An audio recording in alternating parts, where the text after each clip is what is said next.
Republicans are desperately trying to make a controversy out of nothing because they are running with a president who is losing their mind. So they're just trying to do anything and everything to take the heat off of him. So they went after Tim Walz and his military record, which is ridiculous. But Tim Walz is finally firing back.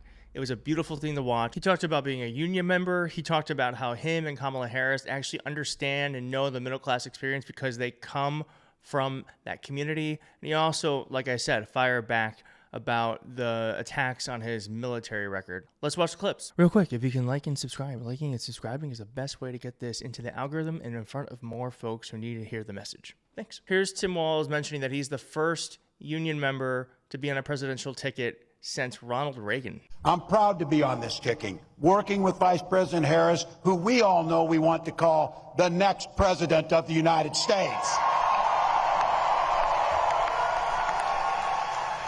Here's a little fact that they just told me. By the way, my week has been very interesting since last Tuesday, as you might guess. But here's a fact they shared with me as I came here to make this opportunity to say thank you. I happen to be the first union member on a presidential ticket since Ronald Reagan.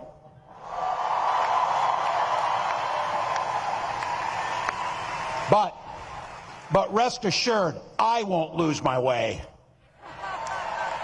I think it's really important that he's mentioning this. They should say it as often as possible because I was just watching CNN. Don't hate me.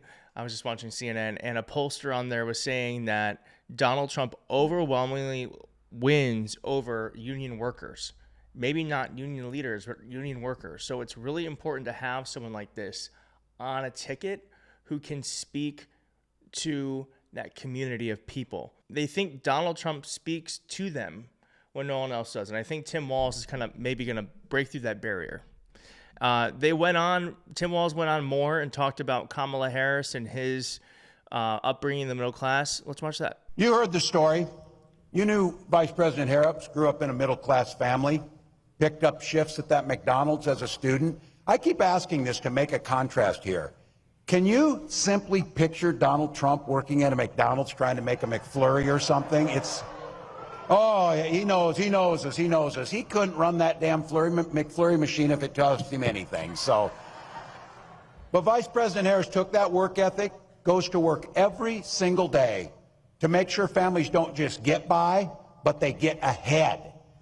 She stood on the side of the American workers, and she stood up to the billionaires and fought corporate greed. She led this administration's work to eliminate the barriers to organizing. And let's not forget, she cast the tie-breaking vote on the American Rescue Plan to keep public service workers on the job during the pandemic.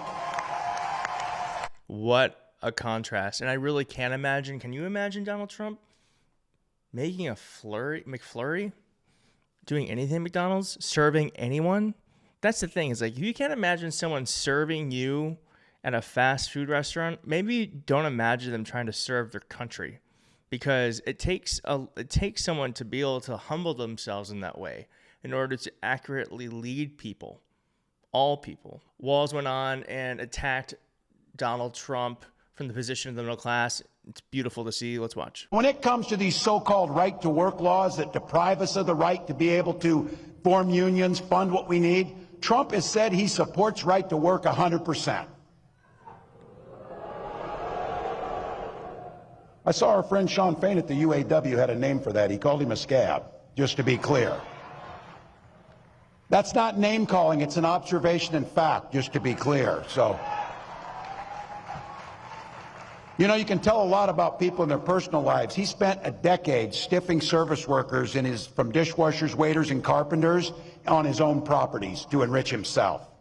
As president, he cut overtime benefits for millions of workers, and he opposed any effort to raise the minimum wage. So really important. I mean, this is not new information. That's what's crazy about this specific election is that voters know who Trump is. They tried him once in 2016. They rejected him in 2020. They were feeling a little defeated about a Biden-Trump rematch. So Democrats and Biden got smart, put country over party, and put forward an energizing ticket.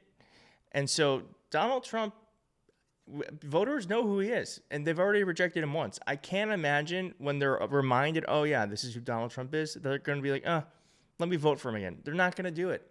They've already said no to a second date. They're not going to do it. All right, and then this is the best part. Here is Governor Tim Walz pushing back directly on the awful, disparaging, despicable attacks on his military service. Then in 2005, I felt the call of duty again, this time of being service to my country in the halls of Congress. My students inspired me to run for that office, and I was proud to make it to Washington. I was a member of the Veterans Affairs Committee and a champion of our men and women in uniform. I'm going to say it again as clearly as I can. I am damn proud of my service to this country.